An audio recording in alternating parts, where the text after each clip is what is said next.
My name is Laura, and I'm a pre-viver.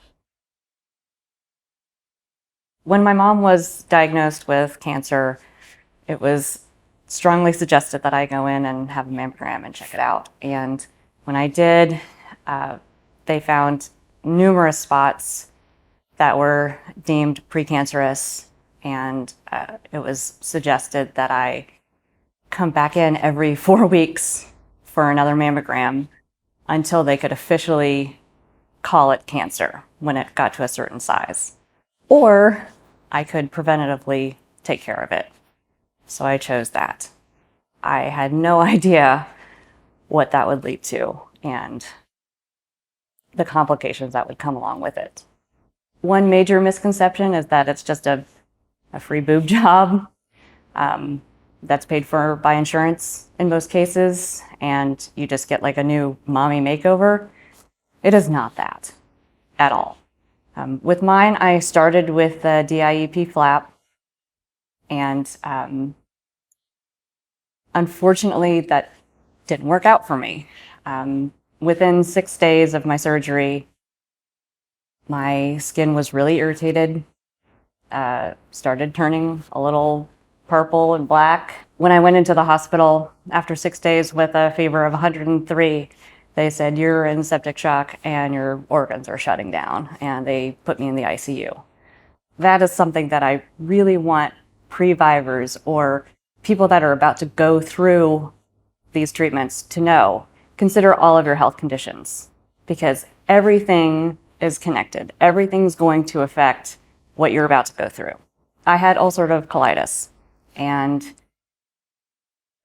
I was unaware that colitis can trigger other forms of inflammation. The trauma from the surgery triggered a condition called pyoderma gangrenosum, and that is where my skin started dying. The correct treatment would have been to put me on steroids and other medications to stop that inflammation.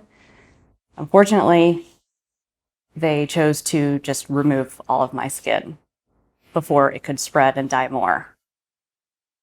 So then I was left with pretty graphic open wounds on my chest.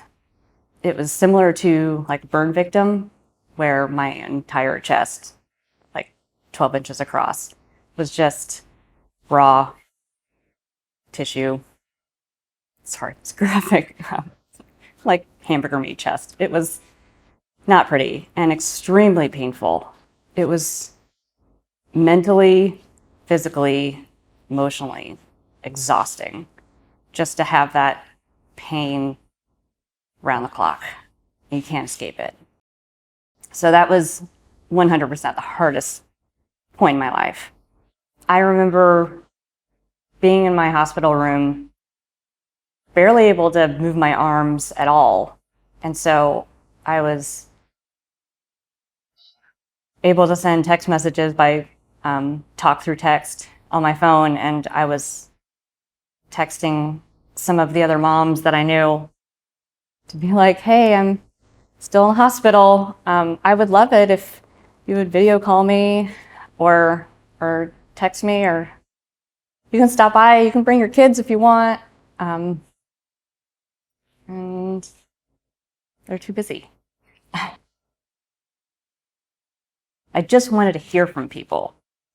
So yeah, if you're a mom and you know someone going through this, do mom stuff.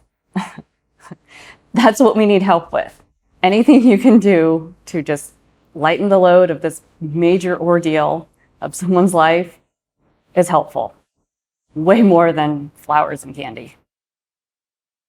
I think a lot of people are expected to just bounce back and love yourself and feel fierce and powerful when you're going through all of this, and that's not always the case.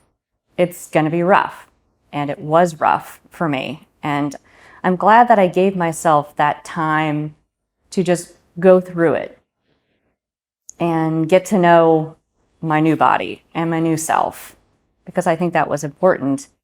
And I think it was actually really important for my daughters to see that too, is that the way you view yourself has nothing to do with how other people view you.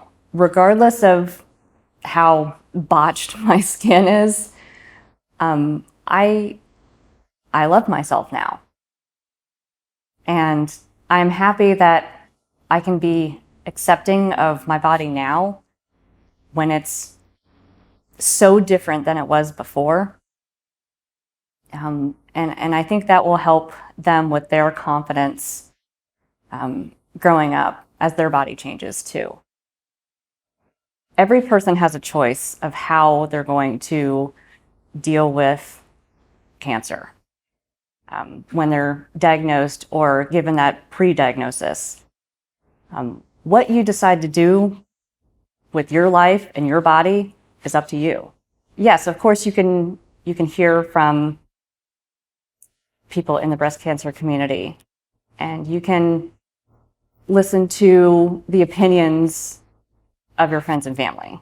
But ultimately, it is your body. And you're doing this because you want your body to stay around for a little bit longer. So you need to live with it for the rest of your life. You did it. Thanks. Take it like a lady. Yeah. I really loved your last answer.